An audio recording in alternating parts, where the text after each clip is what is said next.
Every writing teacher and their mother have told you, stories are about change. Well, that is great, but how do you make sure your story has that cloud-parting, choir-singing change your audience is hungry for? In this lesson, we're talking all about the moment of change, what we call the epiphany, including when it should happen, how it's related to the moral of your story, and a super useful trick you can use to make sure even a story without an epiphany still has a secret epiphany.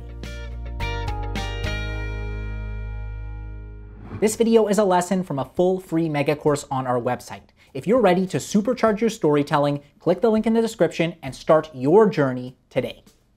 This video is also part of a series, so if you haven't watched the previous videos, there are links down below. So we've just talked about the want, the goal, and the need. Now it's time to talk about our fourth protag part, the epiphany. Just like how the goal is tightly connected to the want, the epiphany is tightly connected to the need. And it's the second internal part alongside the need. And it's all about change. So what is it? The epiphany is a moment that usually comes in the last quarter of your story, where your protag realizes their need. It's sometimes called the aha moment, the moment of clarity, or the come to Jesus moment. During the epiphany, your protag is finally going to see that their flaw is what has been holding them back, and finally figure out what they need. For example, in the movie of the week, She's Out of My League, protag Kirk sees himself as a 5 and his dream girl Molly as a 10. However, it's not until his best friend Stainer delivers a speech to Kirk on a plane that Kirk realizes he is not a 5, he too is a 10. He has his epiphany and understands his need of self-love. And as we mentioned, this happens in the last quarter of the movie and is an internal moment.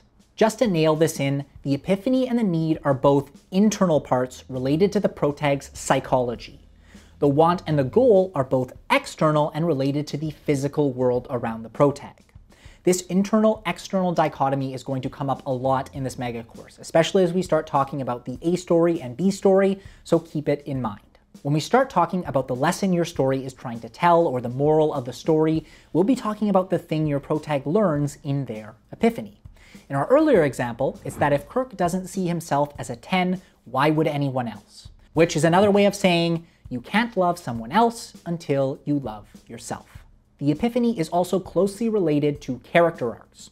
We have a whole lesson on character arcs coming up, but they're essentially a visual way to describe the change a character makes throughout a story. Since an epiphany is the moment your protagonist realizes what they have to change about themselves, the direction your character arc takes is ultimately determined by your epiphany, or lack thereof. Which brings us to one more important thing we should mention. What if your protag doesn't change? What if they don't have a need because they don't have a flaw? This isn't as uncommon as you may think. Many classic action movies have two-dimensional heroes at the forefront, blasting away their machine guns without being encumbered by a flaw.